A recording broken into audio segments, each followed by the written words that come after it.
I'm Scott. I'm Cheryl. And I'm Melissa.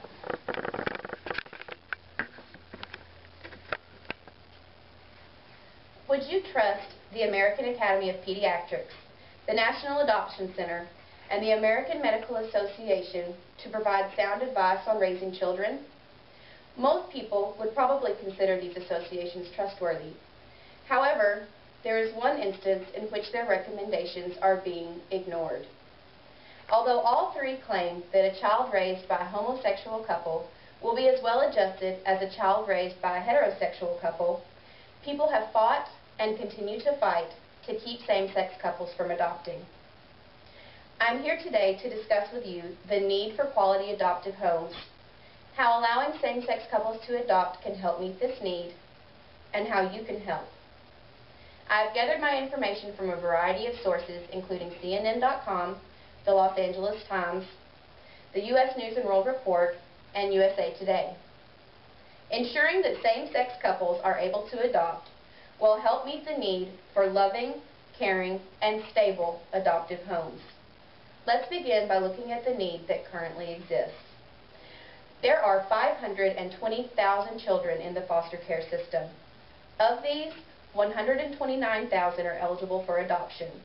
However, USA Today reports that only 50,000 children are adopted each year. That's less than half of those eligible.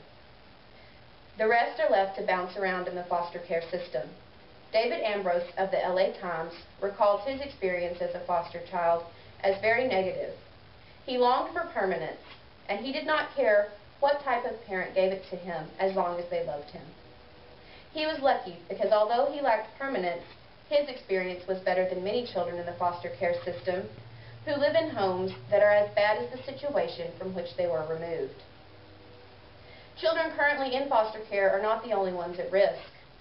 Those that age out have the odds stacked against them.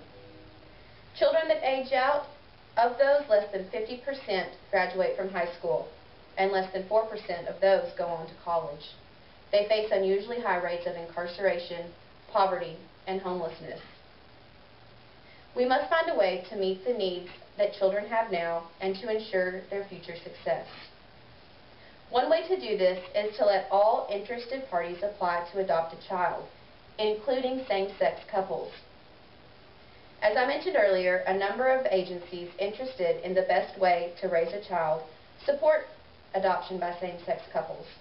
They believe that it is just as viable an option as adoption by a heterosexual couple, and they believe that it is definitely preferable to leaving a child in the foster care system.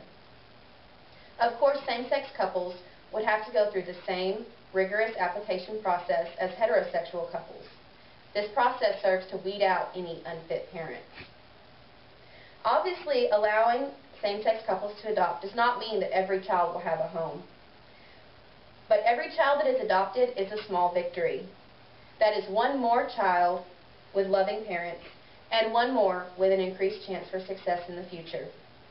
When considering the lives of children, all small successes are actually quite large.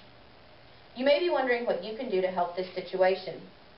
If you live in a state in which this matter comes to a vote, be sure to vote against a ban on same-sex adoption. Sometimes states try to do this by keeping unmarried couples or single parents from adopting. Make sure in your state you try to allow everyone interested to adopt. If you live in a state in which it is already banned, you need to raise community awareness and write your legislator about the changes you would like to see. Obviously, there is a great need for a higher number of quality adoptive homes. Allowing same-sex couples to adopt can help meet this need. Erik Erikson, a well-known social development theorist, once said that someday maybe there will exist a well-informed, well-considered, and yet fervent public conviction that the most deadly of all possible sins is the mutilation of a child's spirit. Help prevent such mutilation by allowing all interested couples to adopt a child.